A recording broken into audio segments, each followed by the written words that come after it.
안녕하세요. 손가락이 뻣뻣하고 아파서 고생하시는 분들 많으시죠? 오늘은 많은 분들이 겪는 방아쇠 수지 증후군에 대해서 그 원인부터 해결책까지 한번 제대로 파헤쳐 보겠습니다. 바로 시작할게요.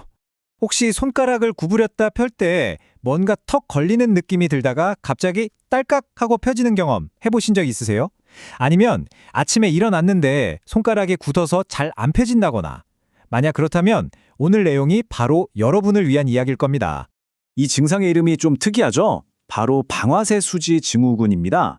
의학적으로는 협착성 건초염이라고도 하는데요.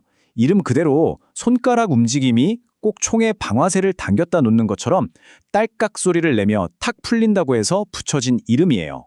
자, 그럼 도대체 왜 멀쩡하던 손가락에서 이런 딸깍 소리가 나는 걸까요? 그 원리를 한번 자세히 들여다 보겠습니다. 이걸 아주 쉽게 이해하려면요. 한번 상상을 해보는 거예요. 좁은 터널이 하나 있고 그 안으로 밧줄이 쓱 지나가고 있다고 말이죠. 밧줄이 매끈하다면야 아무 문제 없이 휙휙 잘 지나가겠죠? 바로 이 비유가 우리 손에서 똑같이 일어나고 있습니다. 손가락을 움직이는 힘줄이 방금 말한 밧줄이고요. 이 힘줄이 다른 곳으로 튀어나가지 않게 꽉 잡아주는 활차라는 구조물이 바로 그 터널 역할을 하는 거죠. 문제는 이 밧줄과 터널을 너무 많이 썼을 때 생깁니다. 계속 움직이다 보면 마찰이 생기고 결국 염증이 생기거든요. 그럼 어떻게 되냐면요. 터널 역할을 하던 활차는 점점 두꺼워지고 밧줄인 힘줄에는 혹 같은 결절이 생겨버려요. 결국 이 뚱뚱해진 혹이 좁아진 터널을 통과하려다가 입구에 턱 하고 걸리는 겁니다. 이게 바로 손가락이 잠기고 딸깍 튕기는 현상의 정체인 거죠. 그렇다면 어떤 분들이 특히 이걸 조심해야 할까요? 이거 내 얘긴데 하시는 분들 분명 계실 거예요. 골프채나 테니스 라켓 꽉 쥐는 분들, 칼이나 망치 같은 도구를 계속 쓰는 요리사나 목수, 또 장시간 운전대를 잡거나 아이를 계속 안아주는 부모님들, 심지어 매일 하는 집안일까지도요. 공통점이 딱 보이죠? 바로 반복적으로 손을 꽉 쥐는 동작입니다. 이게 핵심이에요. 이 방아쇠 수지는요, 심각성에 따라서 단계가 나뉩니다. 자, 그럼 내 증상은 지금 어느 정도일까? 한번 같이 체크해 보시죠. 처음 1단계는 딸깍거리진 않고 그냥 손가락 바닥 쪽이 아프기만 해요. 그러다 2단계가 되면 본격적으로 손가락이 걸리기 시작하는데 그래도 아직은 내 힘으로 쫙 펼 수 있습니다. 근데 여기서 더 심해진 3단계가 되면 반대쪽 손으로 억지로 펴줘야만 펴지고요.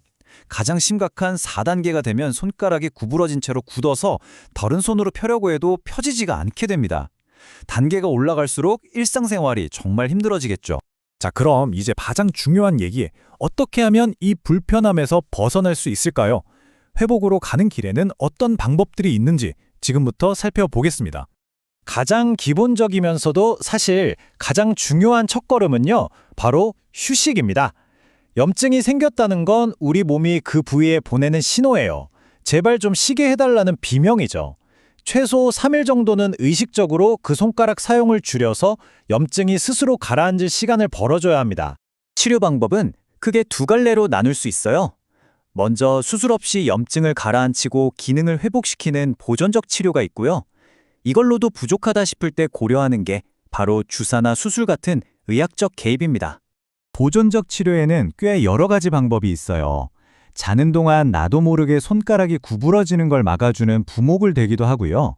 염증을 줄여주는 약을 먹거나 뭉친 조직을 풀어주는 물리치료를 받기도 하죠. 아픈 부위를 꾹 누른 상태에서 손가락을 움직여서 힘줄을 부드럽게 만들어주는 자가 운동도 아주 효과적일 수 있습니다. 의학적 개입 중에서 아마 제일 많이 들어보셨을 거예요. 바로 스테로이드 주사. 염증을 정말 빠르고 강력하게 잠재워줍니다.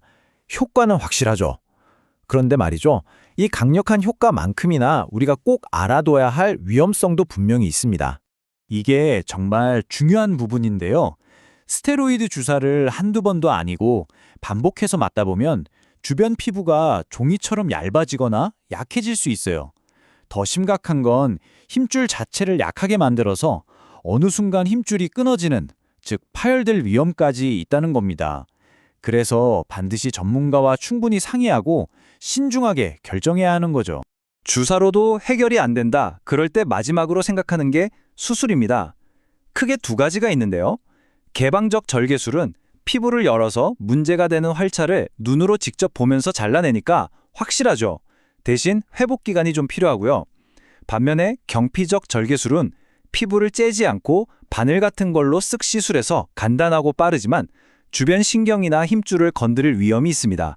그러니까 확실성과 빠른 회복 사이의 선택이라고 볼 수 있겠네요. 그런데 말입니다.